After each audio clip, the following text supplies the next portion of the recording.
I never planned to love a married man, in fact. I promised myself I never would. I met Daniel on an ordinary afternoon, the kind of day that does not warn you it will change your life. I had just started working at a small publishing company. I was nervous, new, and trying very hard to look confident. Daniel was already there, respected, calm, and admired by everyone. He spoke gently, listened carefully, and smiled in a way that made people feel safe. He also wore a wedding ring at first. He was just a colleague. We talked about books, deadlines, and coffee. Nothing more. I noticed small things, the way he remembered details about people, how he never raised his voice, how he stayed late to help others. I told myself it was normal admiration. I told myself to stop looking at his hands, but feelings don't ask for permission.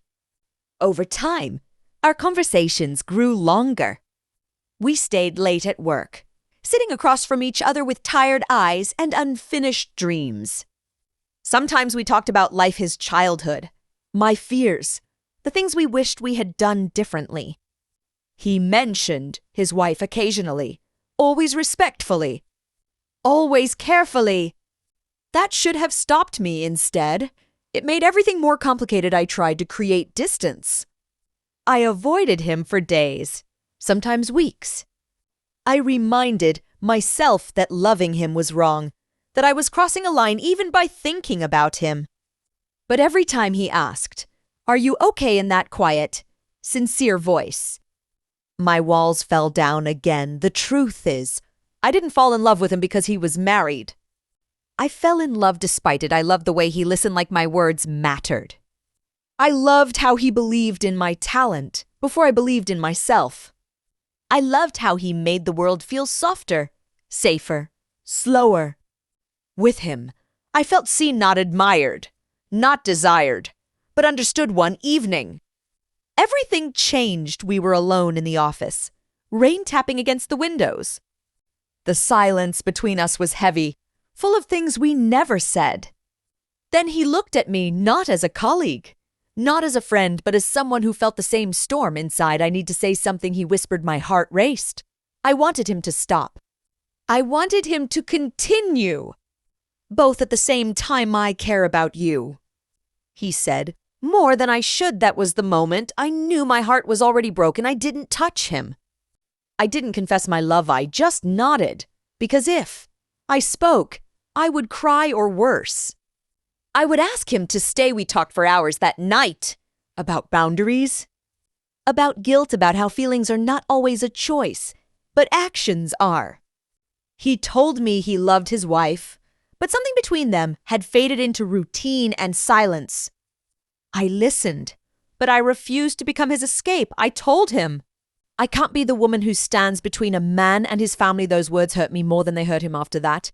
We changed. We became careful, professional, distant.